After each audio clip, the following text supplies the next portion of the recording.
bersyukur Tuhan buat anugerah-Mu, buat kebaikan-Mu, pertolongan-Mu yang senantiasa kami nikmati hari demi hari dalam hidup kami Tuhan. Ini setiap kami saat ini Tuhan, kami mau datang menyembah Engkau, memuji Engkau Allah kami yang besar. Biarlah Engkau yang bertata atas pujian kami Tuhan. Dan kami rindu Roh Kudus-Mu menyertai, memimpin ibadah kami. Mulai dari awal hingga akhirnya nanti Tuhan. Kami rindu Tuhan, Engkau bekerja, Engkau berkarya di atas ibadah kami hari ini Tuhan. Kami siapkan hati kami Tuhan untuk lebih dalam lagi menyembah Engkau Tuhan. Terima kasih Tuhan. Terima kasih Yesus.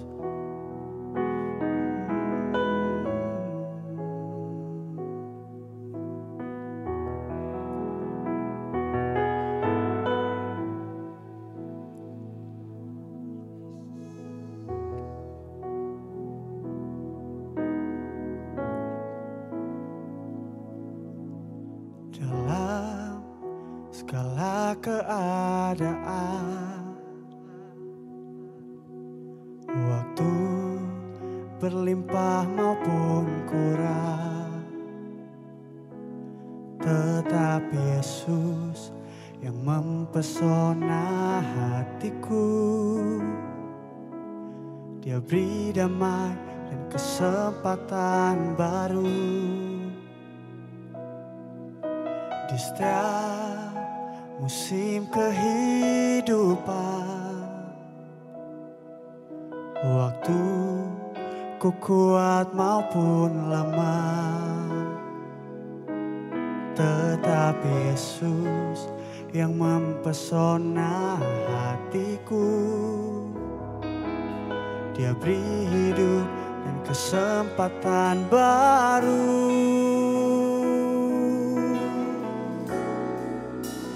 Sekali Yesus, selamanya Yesus. Harapanku takkan hilang, karena kasih-Nya sekarang ku ada. Oh Yesusku, ku cinta Kau selamanya. Boleh kita kasih tepuk tangan yang terbaik buat Tuhan kita. Sama-sama nyatakan. Dalam segala keadaan, waktu berlimpah maupun kurang, tetap Yesus yang mempesona hatiku. Dia beri damai dan kesempatan baru di setiap musim kehidupan. Waktu ku kuat maupun lemah, tetap Yesus yang mempesona hatiku. Dia beri hidup dan kesempatan baru. Sekali Yesus, selamanya Yesus. Harapanku takkan hilang, karena kasih-Nya sekarang ku ada.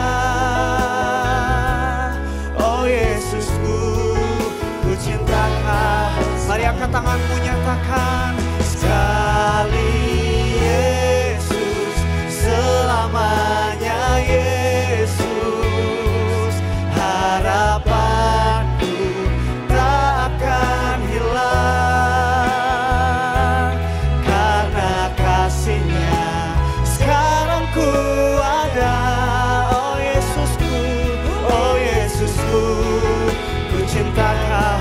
Mari sama-sama kita bangkit berdiri, nyatakan.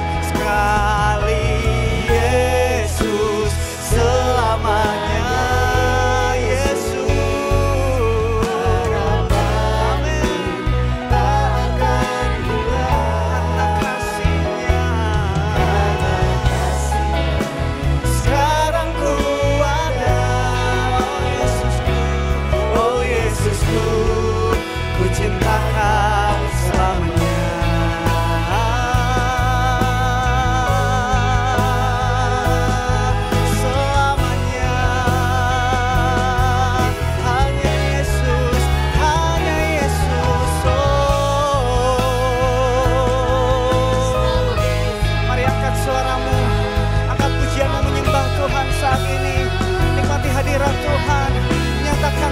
terima kasih Tuhan. Oh, haleluya, haleluya. Yesus, kami menyembah-Mu, kami menyembah-Mu Tuhan. Yesus, hanya Yesus dalam hidup kami.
Terima kasih Yesus,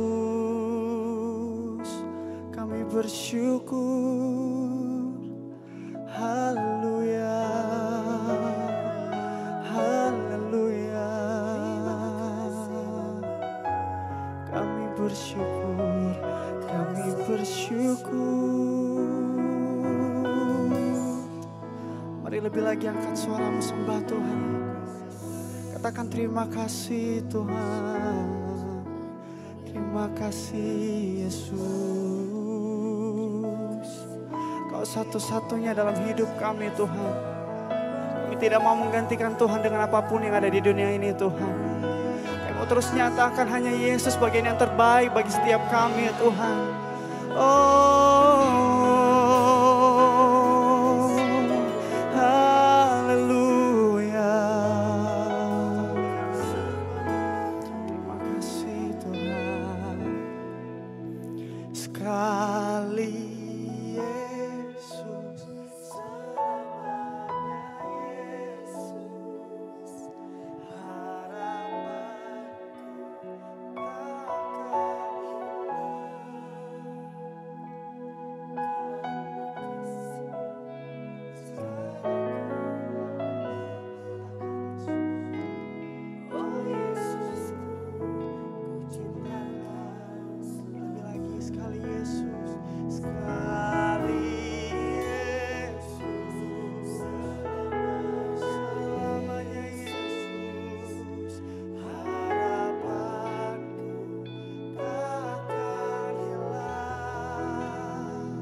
terbaik buat Tuhan kita. Lebih lagi angkat tanganmu, sama-sama nyatakan. Sekali Yesus, selamanya Yesus, harapanku takkan hilang. Karena kasih-Nya sekarang ku ada. Oh Yesusku, sekali Yesus,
Engkau dimuliakan dan ditinggikan Tuhan. Ini setiap kami hari ini Tuhan, kami mau lebih lagi memuji Engkau. Di dalam nama Yesus yang siap memuji Dia, sama-sama kita mau katakan, amin. Saya percaya kita semua bersuka cita hari ini, amin.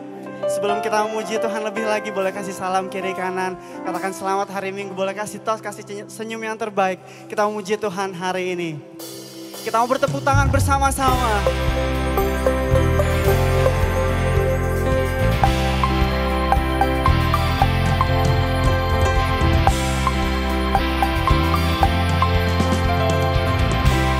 Sambil belajar pujian ini, sama-sama nyanyikan. Hai segala bangsa, dengarkanlah, angkat tanganmu, puji Tuhan. Dalam gelap tetap berharap, sebab kuasanya tak terbatas. Tinggalkan segala beban, sorakan, sorakan, haleluya. Boleh sama-sama kita angkat tangan, kita katakan, ya Allah sumber keajaiban, dimasyurkan di segala bangsa. Perbuatannya besar tak terduga, dengan imanku berwenang. Sama-sama nyanyikan.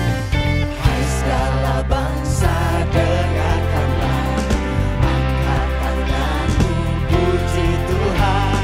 Dalam gelap tetap berharap, sebab kuasanya tak terbatas. Tinggalkan segala beban, sorakan, sorakan, haleluya. Semua. Ya Allah sumber keajaiban, dimasyurkan di segala bangsa. Perbuatannya besar tak terduga, dengan imanku bersama-sama kita angkat tangan, kita katakan, ya Allah sumber keajaiban, dimasyurkan di segala bangsa. Perbuatannya besar tak terduga, dengan imanku berwenang. Hari menyembah Engkau Allah kami yang besar, sebab bersama Tuhan kita semua lebih dari pemenang, amin. Yang percaya katakan amin. Sama-sama kita menyanyikan. Oh, oh, oh,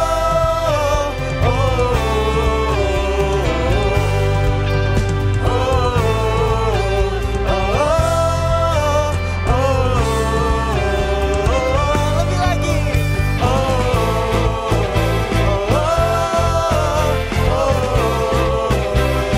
One more time.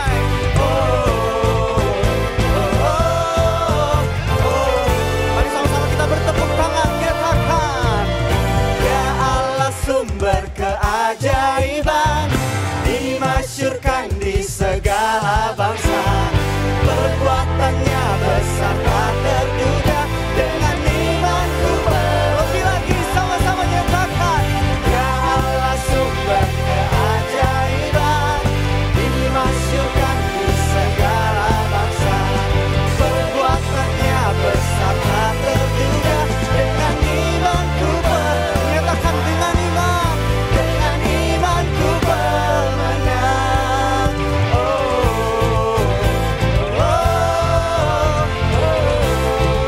Sekali lagi angkat suara menyanyikan. Katakan dengan imanku pemenang. Haleluya. Sekali lagi berikan sorak-sorak bagi Raja kita, haleluya. Sebab ada kuasa dalam pujian, amin.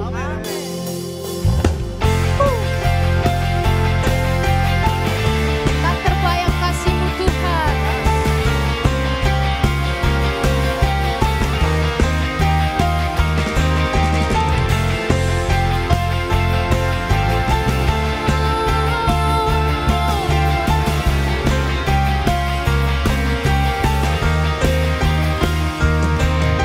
Tak terbayang kebesaran-Mu dan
Puji Tuhan, Raja kita adalah Raja yang paling mulia, amin. Haleluya, dan kita terus mantapkan hati kita untuk hari ini diisi oleh firman Tuhan. Dan saya percaya bejana yang siap, yaitu bejana yang subur, bejana yang siap dibentuk oleh Tuhan. Tuhan pakai hamba-Mu menjadi alat-Mu Tuhan. Kami terbatas ya Tuhan, tapi kami punya Allah yang tidak terbatas. Engkau yang membuat mujizat dahulu, sekarang, dan sampai selama-lamanya. Ini iman kami, ini percaya kami Yesus. Satu-satunya penguasa hidup kami, hanya Engkau Yesus, Juru Selamat kami. Haleluya Yesus.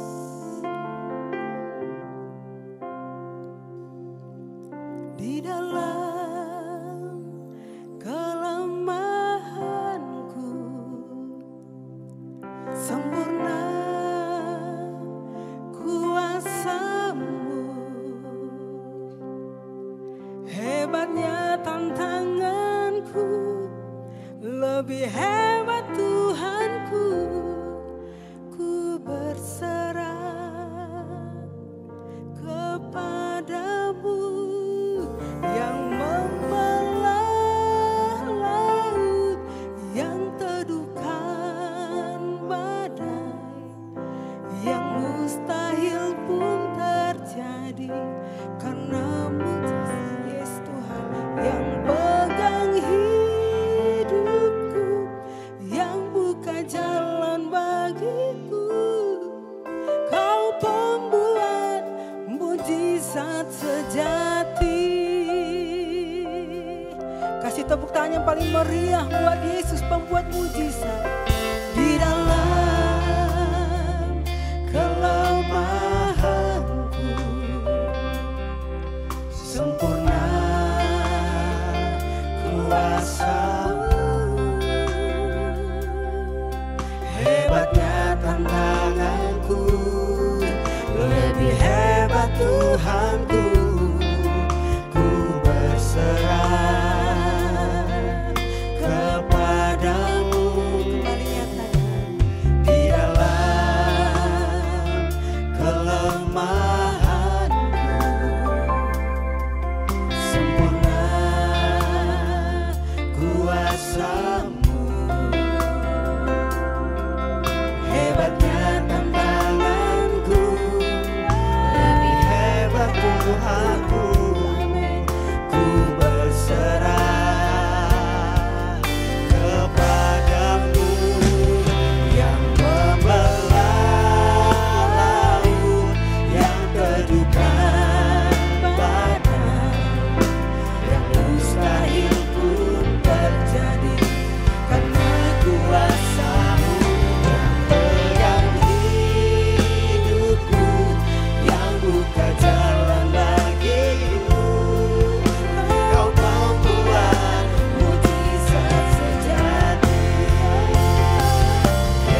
Saudara sekalian yang dikasihi oleh Tuhan Yesus, Shalom. Tuhan baik buat kita sekalian, amin. Saya akan menyampaikan khotbah pengajaran tentang akhir zaman, yaitu pengajaran tentang kerajaan milenium atau kerajaan 1000 tahun. Saudara-saudara mungkin yang pernah dengar beberapa waktu yang lalu saya khotbah tentang perang Israel versus Hamas, lalu perang Israel versus Iran. Ini sambungannya, saudara, supaya kita punya gambaran yang lebih jelas tentang itu. Dan karena bahasanya cukup panjang, saya akan khotbah beberapa poin dalam ibadah ini. Jadi hari ini saya bisa sampaikan khotbah pengajaran supaya saudara nangkap, jangan main HP, konsentrasi. Dan bagian 1, part 1, pengajaran tentang kerajaan milenium atau 1000 tahun, saya beri nama Yesus akan menjadi raja di Palestina. Saudara-saudara, milenium itu berasal dari kata Latin mille artinya 1000 dan annum artinya tahun. Jadi akan ada kerajaan 1000 tahun di bumi ini. Dan yang akan jadi raja adalah Yesus. Lokasinya di mana? Palestina. Tahun 1947 Persatuan Bangsa-Bangsa membagi Palestina atau tanah Kanaan dulu namanya menjadi 2. Arab Palestina, Yahudi Palestina. 1948 setahun kemudian Israel langsung menyambut dan menyatakan kemerdekaannya. 14 Mei 1948. Jadi yang Yahudi menduduki tanah itu karena mereka bilang itu tanah perjanjian yang diberikan kepada Abraham, dan negara itu sudah jadi sekarang, sudah ada. Sudah puluhan tahun. Arab Palestina tidak mau karena mereka hanya punya satu visi, menghapus Israel dari muka bumi. Makanya sampai sekarang yang ada hanyalah Israel, Yahudi Palestina. Tapi Arab Palestina yang masih bergumul karena peperangan kemarin. Israel menyerang Gaza, sekarang menyerang Rafah. Niat antisemitisme, nggak suka kepada orang Yahudi menyebar ke seluruh dunia. Dan mayoritas negara dunia sekarang menyetujui ada negara lain di samping negara Israel, yaitu negara Arab Palestina tersebut. Padahal ini sudah ditawarkan oleh PBB, lembaga yang sama, tahun 1947, tidak digunakan. Tapi mungkin akan digunakan. Two-state solution, 2 negara yang ada di Palestina. Saya nggak tahu, saya bukan peramal nasib dan juga komentator politik luar negeri. Tapi saya mau bilang begini, ini dasarnya. Palestina bisa saja menjadi 2 negara. Tapi menurut Alkitab, satu kali Palestina akan bersatu, digabung. Dan solusinya siapa? Hanya Yesus yang datang ke bumi dan menjadi raja di Palestina. Saudara percaya? Saya lebih percaya kepada apa yang dikatakan oleh kitab suci. Ini khotbah bukan khotbah provokatif, tapi ada dasarnya. Jadi judulnya adalah Yesus akan menjadi raja di Palestina dan ibu kotanya adalah Yerusalem. Saya akan jelaskan supaya saudara ngerti bagaimana mungkin Yesus akan menjadi raja yang menyatukan seluruh Palestina di bawah kekuasaannya. Mari kita baca terlebih dahulu Wahyu pasal 20 ayat 6. Demikian firman Tuhan. Baca bersama 2-3. Berbahagialah dan kuduslah ia yang mendapat bagian dalam kebangkitan pertama itu. Kematian yang kedua tidak berkuasa lagi atas mereka, tetapi mereka akan menjadi imam-imam Allah dan Kristus. Dan mereka akan memerintah sebagai raja bersama-sama dengan dia 1000 tahun lamanya. Sekarang buka Zakaria 14 ayat 9, lalu dilanjut dengan ayat 16 sampai 19. Zakaria pasal 14 ayat 9. 2, 3. Maka Tuhan akan menjadi raja atas seluruh bumi. Pada waktu itu Tuhan adalah satu-satunya dan namanya satu-satunya. Ayat 16 dan sampai 19. Maka semua orang yang tinggal dari segala bangsa yang telah menyerang Yerusalem akan datang tahun demi tahun untuk sujud menyembah kepada Raja Tuhan semesta alam dan untuk merayakan hari raya Pondok Daun. Tetapi bila mereka dari kaum-kaum di bumi tidak datang ke Yerusalem untuk sujud menyembah kepada Raja Tuhan semesta alam, maka kepada mereka tidak akan turun hujan. Dan jika kaum Mesir tidak datang dan tidak masuk menghadap, maka kepada mereka akan turun tulah yang ditimpakan Tuhan kepada bangsa-bangsa yang tidak datang untuk merayakan hari raya Pondok Daun. Itulah hukuman dosa Mesir dan hukuman dosa segala bangsa yang tidak datang untuk merayakan hari raya Pondok Daun. Alkitab bilang Yesus satu kali akan menjadi raja dunia. Dia adalah yang satu-satunya dan namanya adalah yang satu-satunya. Dan orang-orang yang menyerang Yerusalem, mereka akan kena tulah dari Tuhan. Dan kalau mereka sudah takluk kepada Yesus, karena Filipi 2 berkata, Yesus adalah nama di atas segala nama, yang di dalam nama Yesus setiap lutut akan bertelut, semua lidah akan mengaku bahwa Yesus adalah Tuhan. Percaya kepada Yesus sekarang, selamat. Percaya kepada Yesus nanti, hukuman. Karena semua orang, percaya atau tidak percaya, akan mengakui Yesus Raja satu-satunya di bumi, ibu kotanya Yerusalem yang ada di Palestina sekarang. Dan kalau setiap bulan September atau Oktober, yaitu pada hari raya Pondok Daun, the Feast of Tabernacle, Sukkot, tidak ada kontingen dari negara tertentu yang dikirim ke Yerusalem, maka mereka akan kena tulah seperti Mesir pada zaman dulu dan tidak akan turun hujan. Judul khotbah saya, Yesus akan menjadi raja di Palestina. Ini bukan khotbah provokatif. Ini adalah apa yang dicatat di dalam Alkitab. Saudara percaya boleh, tidak percaya juga nggak jadi masalah. Karena rencana Tuhan pasti akan terjadi. Saudara-saudara, kita tahu bahwa peperangan seringkali terjadi di dunia. Dan eskalasinya makin meningkat hari-hari ini. Antara lain karena ada orang atau negara yang ingin menjadi penguasa dunia. Siapa saja mereka? Kaisar Hirohito dari Jepang misalnya ingin menguasai dunia. Lalu Hitler dari Jerman ingin menguasai dunia. Sekarang negara adik kuasa seperti Amerika ingin menjadi polisi dunia, penguasa dunia. Dan kemudian Rusia tidak mau kalah, dia juga ingin menjadi penguasa dunia. Ada beda blok antara Barat dengan blok Timur, antara Amerika, Rusia, China. Dan Alkitab berkata di kemudian hari, saya rasa tidak terlalu lama lagi, akan muncul seorang pemimpin negara, kita belum tahu namanya, gak usah menduga-duga karena banyak melesetnya. Tapi Alkitab menyebutnya sebagai antikristus.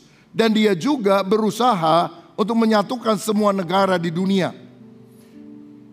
Saudara-saudara, bahkan sebelum nama-nama ini muncul, pernah terjadi dalam sejarah dunia, ada orang, negara yang ingin menguasai the whole world, seluruh dunia. Dan itu adalah kerajaan Babilonia, Irak sekarang, Persia, Iran sekarang, atau kemudian Yunani dan Roma. Karena dalam Daniel pasal yang kedua ayat 31 sampai 35 dicatat mimpi seorang raja yang bernama Nebukadnezar yang kemudian diartikan oleh Daniel. Dia melihat patung yang sangat besar, kepalanya dari emas tua, dada dan lengannya dari perak, perut dan pinggangnya dari tembaga, sedangkan pahanya dari besi. Lalu yang paling bawah, kaki dan sebagian kakinya itu sebagian dari besi dan sebagian dari tanah liat. Jadi kalau saudara lihat gambar di depan, kerajaan yang pernah menguasai dunia, Babylon, Irak, dikalahkan oleh Persia, Iran. dikalahkan oleh Greece, Yunani, pemimpinnya Alexander the Great. Lalu dikalahkan oleh kerajaan Roma. Ada kaisar terkenal, misalnya Kaisar Agustus, Kaisar Nero. Lalu nanti pada akhir zaman akan ada kaki yang sebagian dari besi, sebagian bercampur dari tanah liat. Sebetulnya nggak ada kesatuan yang kokoh, karena besi nggak bisa campur sama tanah liat. Dan 10 jari kaki itu biasanya diartikan 10 negara yang berkoalisi. Dan inilah kerajaan si Antikris. Saya menduga dia adalah kerajaan dari barat, yang satu kali akan berperang melawan kerajaan dari timur. Karena timur terutama China dan sekutunya tidak mau takluk kepada dominasi barat. Tetapi poinnya di sini adalah tiba-tiba ada sebuah batu yang kecil pada awalnya menggelinding dari atas, lama-lama menjadi batu besar, lama-lama menjadi gunung yang besar yang menghancurkan semua kerajaan-kerajaan di dunia. Dan batu itu adalah kerajaan Allah, di mana Yesus akan jadi rajanya. Saya bacakan ayatnya, Daniel 2 ayat 44. Tetapi pada zaman raja-raja, Allah semesta langit akan mendirikan suatu kerajaan yang tidak akan binasa sampai selama-lamanya. Jadi nggak tergantikan, tidak ada yang mengalahkan dia lagi. Dan kekuasaan itu tidak akan beralih kepada bangsa lain. Kerajaan itu akan meremukkan segala kerajaan dan menghabisinya. Tetapi kerajaan itu sendiri akan tetap untuk selama-lamanya. Dan itu bukan Amerika, itu bukan Rusia, itu bukan Palestina. Itu adalah kerajaan Allah, di mana Yesus yang akan menjadi raja satu-satunya, namanya satu-satunya. Dia memerintah dari Yerusalem, tapi sebarannya adalah ke seluruh dunia. Dan kerajaan terakhir yang dikalahkan, kaki yang terdiri dari besi campur tanah liat, 10 negara berkoalisi menjadi satu. Walaupun sebetulnya tidak mungkin bersatu, besi dan tanah liat, itu yang akan dihancurkan oleh Tuhan. Lalu kemudian dia mendirikan kerajaan namanya milenium, kerajaan 1000 tahun damai. Saya mulai dengan pertanyaan ini. Yang pertama, apakah kerajaan milenium itu? Kerajaan milenium artinya pemerintahan Kristus sebagai raja selama 1000 tahun di bumi. Dan pada waktu itu iblis akan diikat 1000 tahun di jurang maut. Wahyu 20 ayat yang kedua. Ia menangkap naga si ular tua itu, yaitu iblis dan Satan, dan ia mengikatnya 1000 tahun lamanya, lalu melemparkannya ke dalam jurang maut. Jadi setan tidak akan menggoda manusia dalam kerajaan 1000 tahun, karena dia diikat di dalam jurang maut 1000 tahun lamanya. Sehingga akan ada damai sejahtera di atas muka bumi menurut Yesaya pasal 11.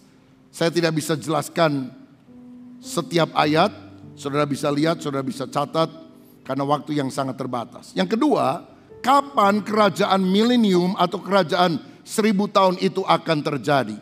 Jawabannya setelah Yesus datang kembali di bumi. Nah, kita perlu mengerti kedatangan Yesus itu akan terjadi dalam 2 tahap. Yang pertama, Yesus akan datang di awan-awan. Jadi dia tidak menjejakkan kaki di bumi. Dia ada di awan-awan untuk membawa atau mengangkat umat yang percaya kepadanya. Di rumah Bapakku banyak tempat. Dan kalau aku selesai mengerjakan tempat itu, aku akan datang menjemput kamu. Supaya di tempat di mana aku berada, kamu pun berada. Jadi nanti Yesus akan muncul di awan-awan. Kita orang yang percaya kepada Yesus, lahir baru, akan diubah dalam sekejap mata. Mengenakan tubuh kemuliaan, tubuh kebangkitan. Tubuh seperti yang dimiliki Yesus setelah dia bangkit dari antara orang mati. Bukan tubuh ini, karena darah dan daging tidak akan mendapat bagian dalam kerajaan Allah. Setelah kita diubah menjadi tubuh kemuliaan, orang yang mati yang juga percaya kepada Yesus itu diubah dengan tubuh kebangkitan, maka kita akan bersama-sama menyongsong Tuhan di awan-awan. Baru setelah masa tertentu, ini ada beberapa penafsiran, tapi yang percaya pre-milenium, 7 tahun kemudian, pada waktu antikris merajalela di bumi, orang-orang percaya sudah ada di sorga, maka setelah 7 tahun, Yesus akan datang menjejakkan kaki di bumi bersama dengan orang-orang kudusnya yang telah diangkat terlebih dahulu ke sorga. Yudas 1 ayat 14. Kenapa Yesus datang ke bumi? Untuk mendirikan kerajaan milenium di bumi ini, kerajaan 1000 tahun damai. Yang ketiga, apa yang akan terjadi sebelum milenium itu? Nah, ini saya akan bahas agak panjang. Dan yang poin berikutnya 4, 5, 6 nanti sore saya akan bahas. Apa yang akan terjadi sebelum milenium? Yang pertama, akan ada peristiwa namanya rapture dalam bahasa Inggris, atau pengangkatan orang percaya. Lihat ayatnya 1 Tesalonika 4 ayat 16 dan 17. 1 Tesalonika 4 ayat 16 17 kita baca bersama 2-3. Sebab pada waktu tanda diberi, yaitu pada waktu penghulu malaikat berseru dan sangkakala Allah berbunyi, maka Tuhan sendiri akan turun dari sorga, dan mereka yang mati dalam Kristus akan lebih dahulu bangkit. Sesudah itu kita yang hidup, yang masih tinggal, akan diangkat bersama-sama dengan mereka dalam awan, menyongsong Tuhan di angkasa. Demikianlah kita akan selama-lamanya bersama-sama dengan Tuhan. Jadi peristiwa yang akan terjadi, Yesus turun di awan-awan. Lalu orang-orang mati yang ada di dalam Kristus, mungkin kakek saudara, nenek saudara, orang-orang percaya yang beriman kepada Kristus akan bangkit. Lalu orang percaya yang masih hidup tidak akan mati. Kalau saya dan saudara masih hidup pada waktu Yesus datang, kita nggak pernah mati. Ada satu generasi yang tidak akan mengalami maut. Itulah generasi yang masih hidup ketika Yesus datang di awan-awan. Dan kita akan bisa berkata, hai maut, di mana sengatmu? Hai maut, di mana kemenanganmu? Karena kuasa Tuhan mengalahkan kuasa maut. Lalu baik orang mati dalam Kristus yang bangkit dan orang percaya yang masih hidup yang tidak mati, mereka akan diubah dengan tubuh kebangkitan, tubuh kemuliaan, dan diangkat menyongsong Tuhan di angkasa. Kalau enggak diangkat gimana? Masuk masa aniaya antikris. Jadi kalau satu kali saudara bangun pagi, setel televisi, lalu sambil minum kopi, saudara menyaksikan pembawa acara berkata, tadi malam jutaan orang di seluruh dunia hilang. Kita belum tahu kenapa penyebabnya. Mungkin dilarikan oleh aliens, oleh UFO dan sebagainya. Jangan percaya. Karena kalau jutaan orang hilang dalam sekejap mata, saya pastikan mereka orang Kristen yang lahir baru. Dan mereka tidak diculik oleh aliens, makhluk luar angkasa. Mereka diangkat, berjumpa dengan Yesus, masuk dalam keadaan kerajaan sorga. Tapi kalau saudara pagi itu masih bisa bangun, minum kopi, nonton TV, berarti engkau ditinggalkan, saudara-saudara. Engkau tidak diangkat. Nah, kalau udah begitu jangan panik, ya udah. Apa yang harus saya lakukan? Nah, nanti ikuti khotbah ini berikutnya. Apakah masih bisa selamat? Bisa.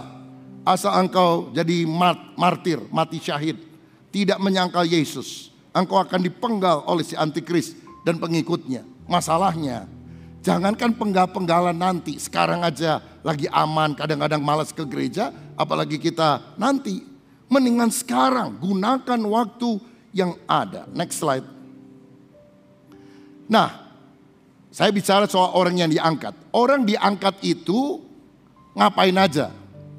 Orang percaya yang diangkat, menurut 2 Korintus 5 ayat 10 akan menghadap tahta pengadilan Kristus. Dalam bahasa Yunaninya bema. Diangkat untuk diadili. Serem dong diadili. Saya kan banyak dosa. Tetapi tujuan pengadilan ini bukan untuk menentukan keselamatan. Karena orang yang percaya Yesus, dosanya sudah ditanggung oleh Yesus. Roma 8 ayat 1, tidak ada lagi penghukuman bagi orang yang percaya kepada Yesus. Kita nggak akan masuk neraka kalau kita percaya Yesus. Tetapi buat apa kita dihakimi? Untuk menentukan kita ini dapat pahala atau tidak dapat pahala. Pahala diberikan sesuai dengan perbuatan iman setelah kita selamat. Ada penjahat di sebelah salib Yesus. Gak sempat dibaptis, gak sempat turun. Tapi dia bilang, Yesus ingatlah aku kalau engkau datang sebagai raja. Diselamatkan tidak? Selamat. Hari ini engkau bersama aku di Firdaus. Sudah dijamin kan? Selamat. Tapi dia nggak dapat pahala, saudara-saudara. Karena belum pelayanan apa-apa, belum melakukan sedikit apapun bagi Kristus. Beda dengan Paulus. Bertobat karena cahaya yang menyilaukan mata. Tersungkur buta, tapi kemudian Tuhan celikan. Lalu menanam gereja-gereja di berbagai tempat. Menulis hampir setengah kitab perjanjian baru. Dia bukan hanya dapat keselamatan sebagai anugerah pemberian gratis. Tapi dia mendapatkan pahala karena perbuatan iman setelah orang selamat. Perbuatan saja tidak membawa keselamatan. Keselamatan saja anugerah Tuhan, free gift, tidak akan mendatangkan pahala. Tapi kalau kita selamat karena anugerah, lalu melayani Tuhan, mencintai Tuhan, mengabdikan hidup kepada Tuhan, bukan hanya diselamatkan saja, tapi mendapatkan pahala memerintah bersama dengan Kristus. Semua pekerjaan akan diuji. Saya bacakan 1 Korintus pasal 3 ayat 12 sampai 15. Dikatakan demikian, entahkah orang membangun di atas dasar ini dengan emas, perak, batu permata, kayu, rumput kering, atau jerami. Sekali kelak pekerjaan masing-masing orang akan nampak, karena hari Tuhan akan menyatakannya. Sebab ia akan nampak dengan api, dan bagaimana pekerjaan masing-masing orang akan diuji oleh api itu. Jika pekerjaan yang dibangun seseorang tahan uji, ia akan mendapat upah, reward atau pahala. Jika pekerjaannya terbakar, ia akan menderita kerugian, tapi ia sendiri akan diselamatkan, tetapi seperti dari dalam api. Kalau kita nggak mau melayani Tuhan, selamat, tetap selamat, tapi tidak dapat pahala. Pelayanan, motivasi tidak lurus, nggak mau kalah sama orang, ingin dapat uang lebih banyak, ingin dapat nama besar, selamat, pahalanya terbakar. Istilahnya dibakar oleh api, ini istilah. Tapi kalau kita melayani dengan tulus, motivasi murni, digambarkan bukan seperti kayu, rumput kering, dan jerami, tapi sebaliknya seperti emas, perak, batu permata, maka kita akan mendapatkan pahala, upah, reward dari Tuhan. Berarti orang yang diangkat tidak ada satupun yang akan masuk neraka. Karena pengadilan ini adalah pengadilan yang menentukan dapat pahala atau tidak dapat pahala. Jelas ya Bapak Ibu? Nah, semua pekerjaan kita, pelayanan kita akan diuji. Jika motivasi kita tulus dan kita ini dapat dipercayai, dikasih tanggung jawab pelayanan, dilakukan dengan sepenuh hati. Karena ada orang berkomitmen seperti itu. Saudara yang melayani mau-maunya, kadang-kadang datang, kadang-kadang enggak. Saya mau ini izin atau apa, gampang sekali.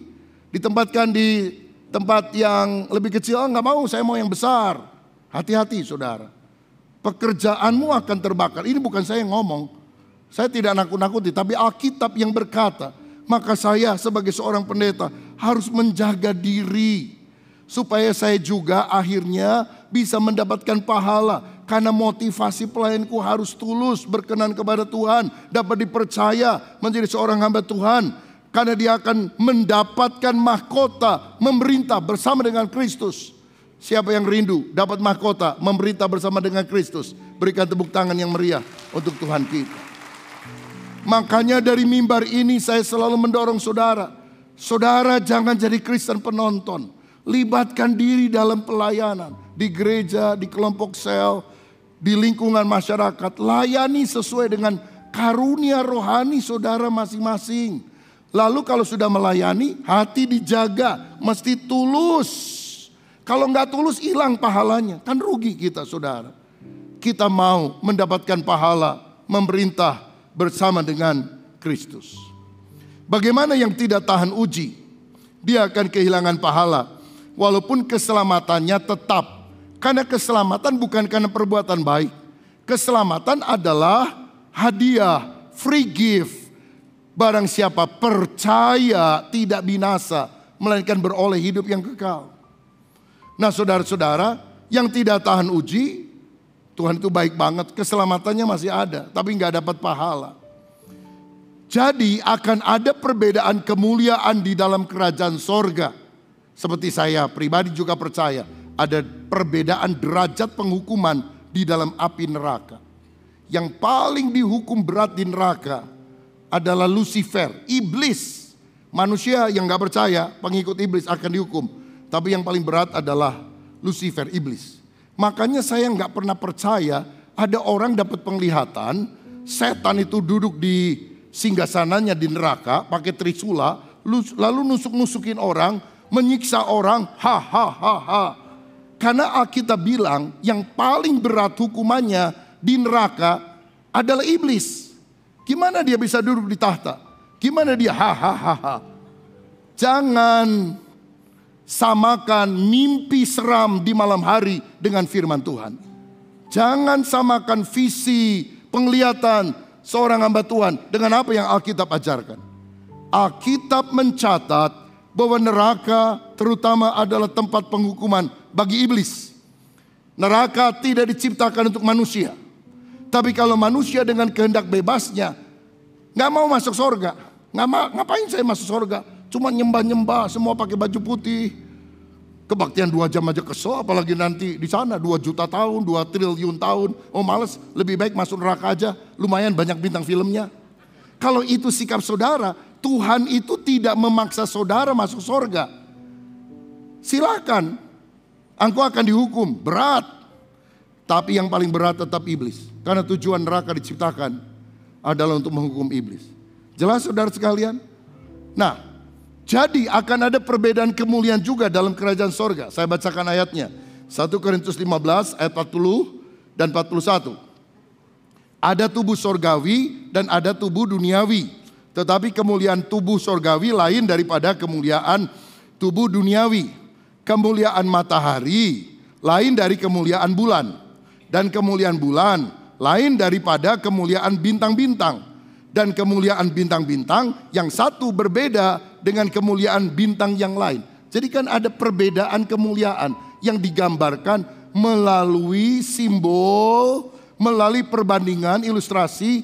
Kemuliaan matahari, kemuliaan bulan, kemuliaan bintang. Dan juga bintang-bintang itu beda kemuliaannya satu dengan yang lain.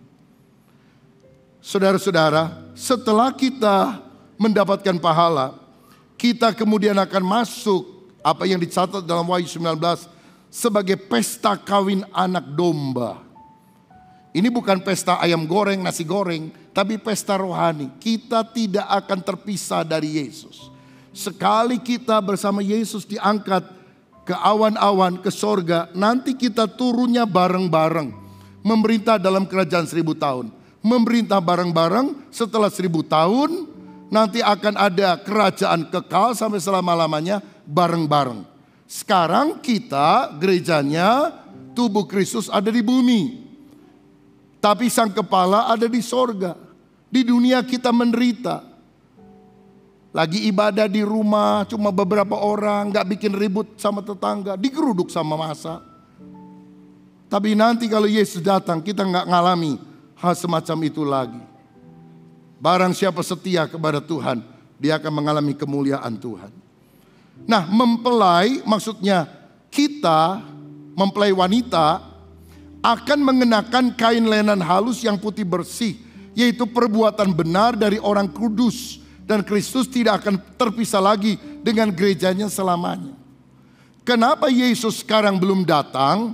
Salah satunya adalah supaya kita mempersiapkan diri menjadi mempelai wanita yang pakaiannya putih bersih, yang kudus. Karena gak mungkin Tuhan yang kudus itu akan mempersunting wanita, mempelai wanitanya yang kotor, penuh cacat celah. Makanya kita perlu dibasuh oleh darah Yesus. Tiap kali kita minum perjamuan kudus, ini bukan sekedar sebuah tradisi, tapi kita berkata, aku membutuhkan penyucian oleh darah Yesus. Aku mau bersatu dengan tubuhmu, sucikan saya Tuhan. Pikiran saya yang kotor, hati saya yang kotor, mulut saya yang kotor, tangan dan kaki saya yang kotor, bersihkan. Supaya waktu Yesus datang, kita tidak ditemukan dengan seperti orang yang berlumuran lumpur yang memalukan. Tapi kita putih, bersih, indah di hadapan Tuhan. Hidup kudus, tak bercela di hadapannya. Siapa yang rindu menjadi mempelai wanita yang sedemikian? Berikan tepuk tangan yang meriah untuk Tuhan kita. Nah, kapan waktu pengangkatan atau rapture itu terjadi? Jawabannya kita tidak tahu kapan tepatnya. Malah ada beberapa penafsiran yang berbeda-beda. Yang pertama, ada yang percaya pengangkatan itu terjadi sebelum masa antikris. Ini disebut pre-tribulation, tribulasi. Tribulasi itu adalah masa kesusahan, masa aniaya. Kenapa dasarnya? Karena Alkitab 2 Tesalonika 2 ayat 3-8 mencatat antikris tidak akan menyatakan diri sampai yang menahan itu disingkirkan. Jadi antikris gak bisa muncul karena masih ada gereja Tuhan, umat percaya di atas muka bumi. Jadi dia gak bisa terang-terangan. Secara rahasia kedurhakaan itu sudah mulai bekerja. Roh antikristus sudah bekerja di mana-mana. Tetapi si antikris, seorang antikris, ini satu pribadi itu belum bisa muncul karena gereja masih ada di bumi. Kalau roh antikris banyak sekali. Saudara perhatikan ini. Sekarang dunia roh antisemitik itu muncul. Roh anti-Israel di mana-mana. Tapi itu belum selesai. Setelah antisemitisme akan muncul anti-Kristus, anti-Kristen. Kristen akan menjadi kelompok yang dibenci di mana-mana, di seluruh dunia. Ini gak lama lagi nih. Makanya kita perlu berdoa, karena antisemitisme itu idenya si iblis akan berubah menjadi anti-Christ, anti-Kristen. Nah, tapi kita akan diangkat terlebih dahulu, disingkirkan. Gereja tidak disebut ada dalam masa kesusahan besar dalam Wahyu pasal 6 ayat 19. Yang kedua, ada yang percaya pengangkatan itu terjadi di tengah masa aniaya, mid tribulasi, mid di tengah. Antikris akan memerintah dulu 3,5 tahun. Lalu 3,5 tahun berikutnya dia akan menindas dengan kejam. Karena Daniel 9 ayat 27 mencatat jangka waktu antikris sudah ditetapkan untuk dia berkuasa hanya 7 tahun.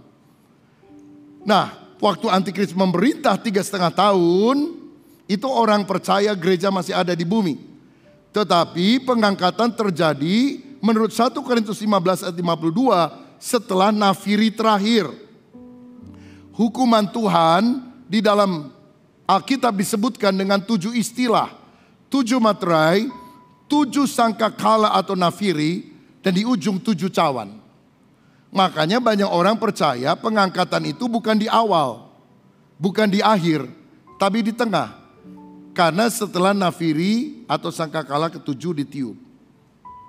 Yang ketiga, ada yang percaya pengangkatan itu terjadi di akhir masa antikristus. Disebut post-tribulasi. Nah, kalau ini tidak percaya 2 kali tahap kedatangan Tuhan. Jadi Yesus datang sekaligus. Tiba-tiba Yesus ada di awan-awan, pengangkatan terjadi, naik ke atas. Tapi gak lama turun lagi bersama-sama memerintah dengan Kristus dalam kerajaan 1000 tahun damai.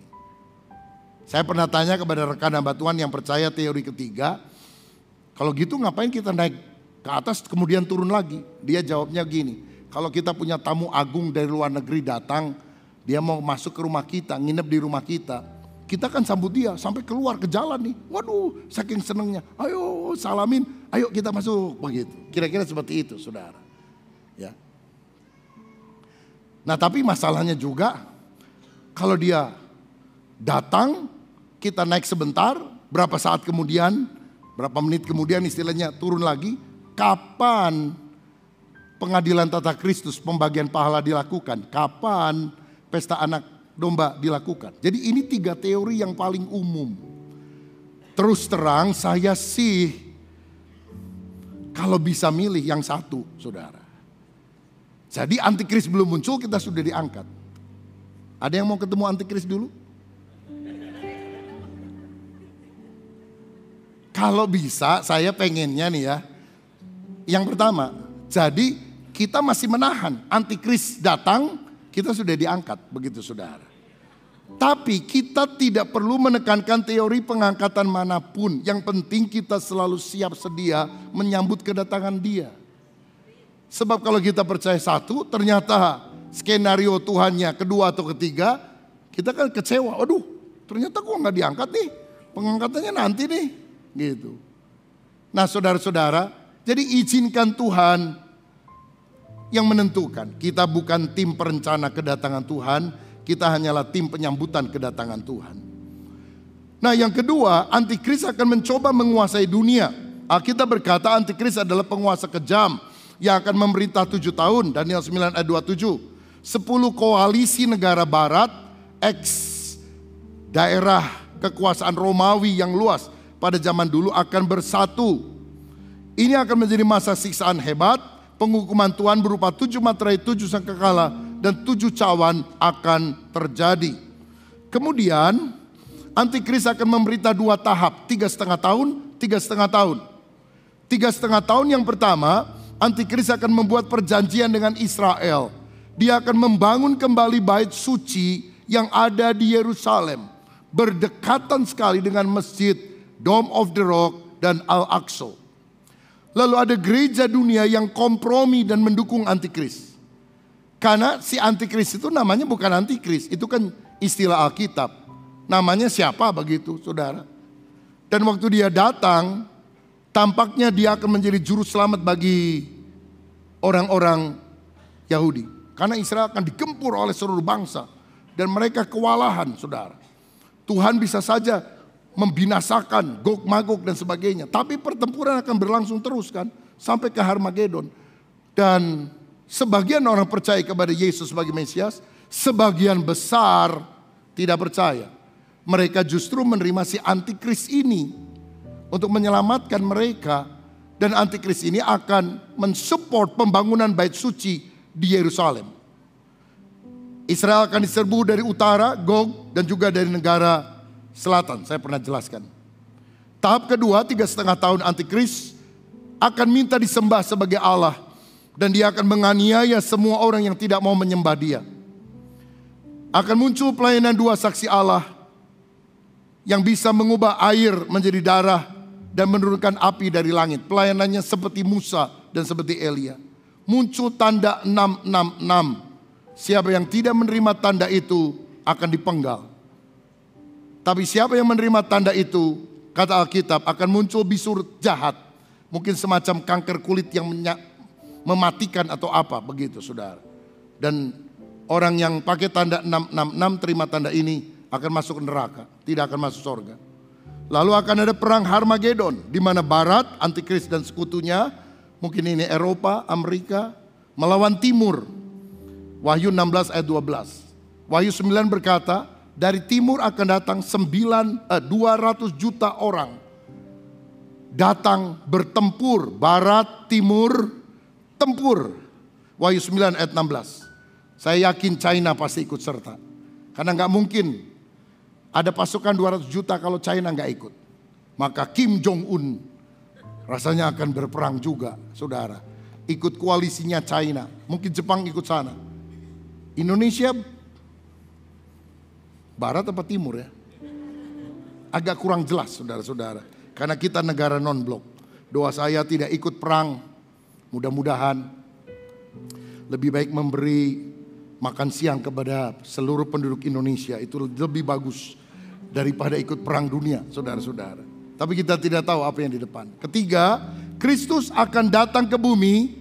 Dia akan mendarat di Bukit Zaitun. Zakaria 14 ayat 4. Pada saat perang Harmagedon. Jadi perang Harmagedon akan berakhir ketika Yesus datang sebagai Raja. Antikristus dan Nabi palsu akan dilemparkan ke lautan api. Dengarkan ini. Penghuni neraka pertama bukan iblis.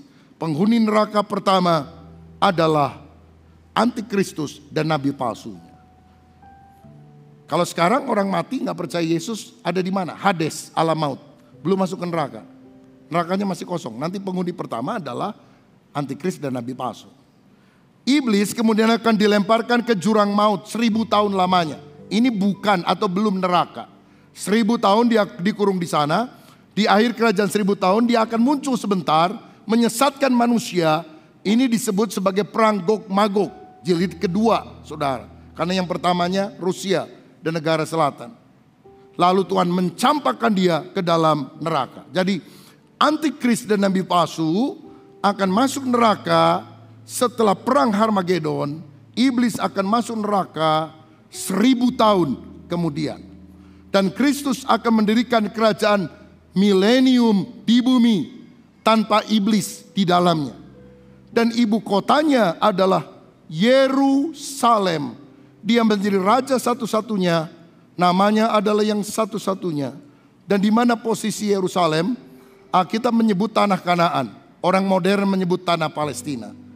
Jadi saya berkata, siapa yang bisa menyatukan Palestina? Siapa yang akan menjadi raja Palestina dan juga menjadi raja dunia? Hanya satu nama. Nama Tuhan Yesus Kristus. Dia akan menjadi raja di Palestina, ibu kotanya Yerusalem, dan dia akan memerintah seluruh dunia. Sekali lagi saya bilang, judul khotbah saya tidak provokatif karena Alkitab mencatat hal itu. Solusi yang terbaik untuk Palestina, semua datang percaya kepada Yesus adalah Tuhan dan Juru Selamat. Orang-orang akan menolak, tidak percaya.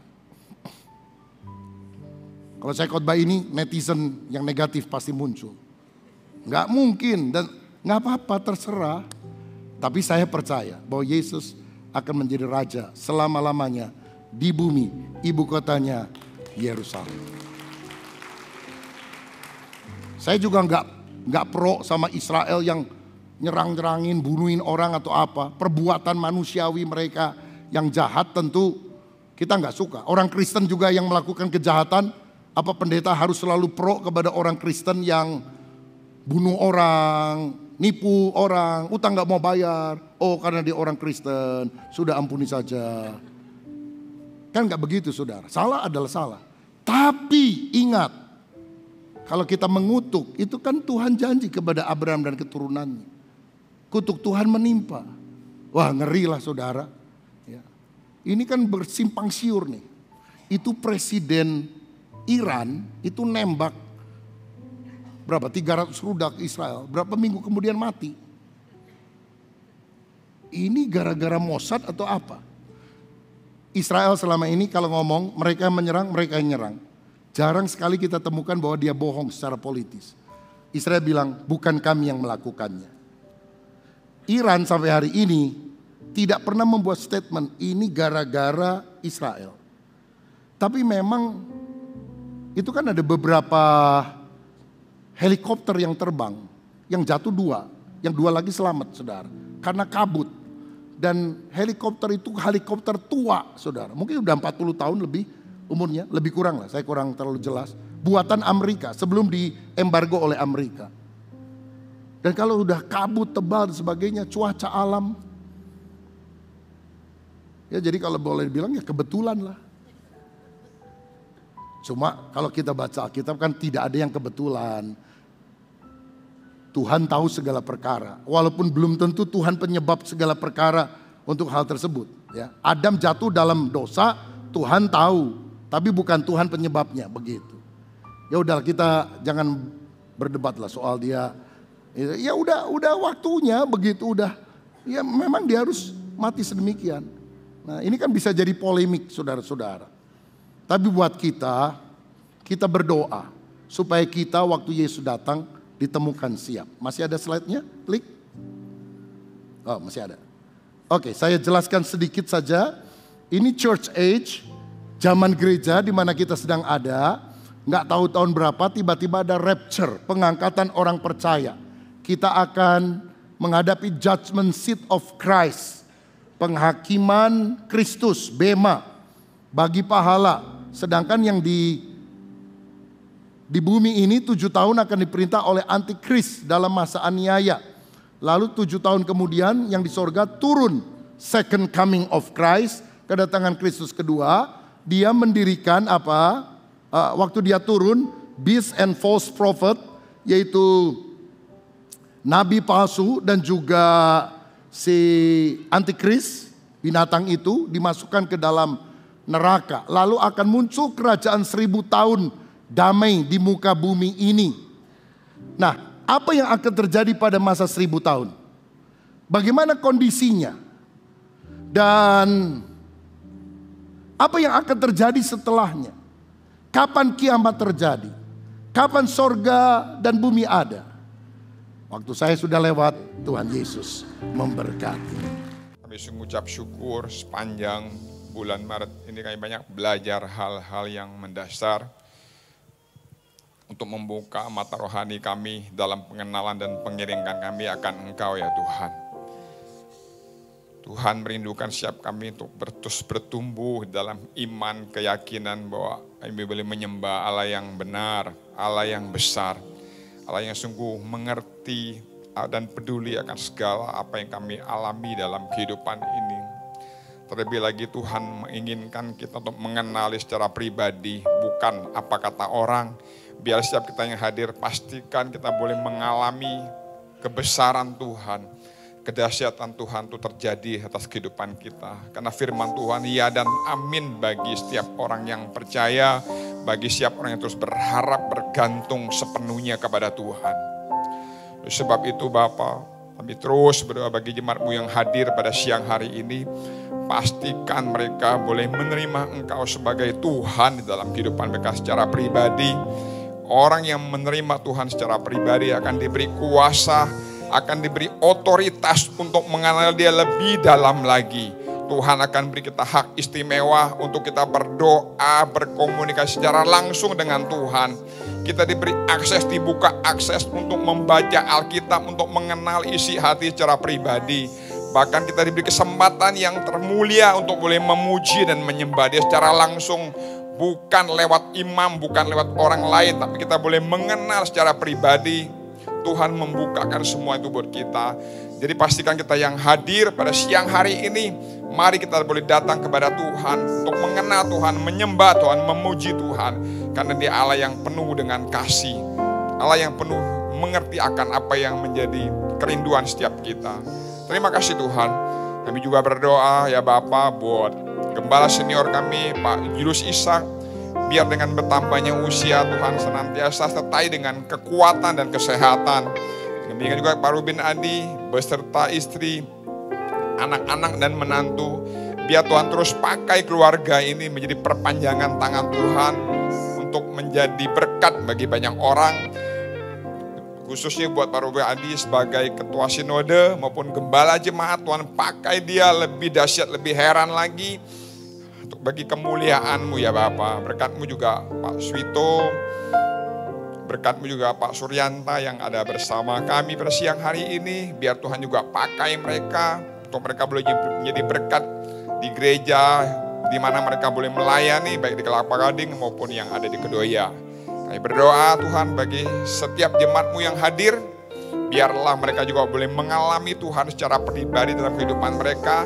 Terlepas apapun mereka alami dalam hidup, biar Tuhan tak menjadi pengharapan, Tuhan tak menjadi jawaban satu-satunya atas apa yang mereka panjatkan dan doakan. Karena kami yakin dan percaya doa orang benar bila yang yakin didoakan sangat besar kuasanya.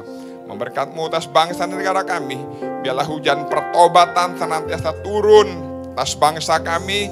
Roh takut akan Tuhan turun atas para penguasa, atas para pemimpin di negeri ini. Mereka boleh disadarkan untuk mereka boleh menjadi pribadi yang takut akan Tuhan. Biar Tuhan mengampuni segala dosa mereka. Ini doa dan pengharapan kami Tuhan. Kalau sebentar kami mau pulang meninggalkan tempat ini, kami merindukan berkat-Mu.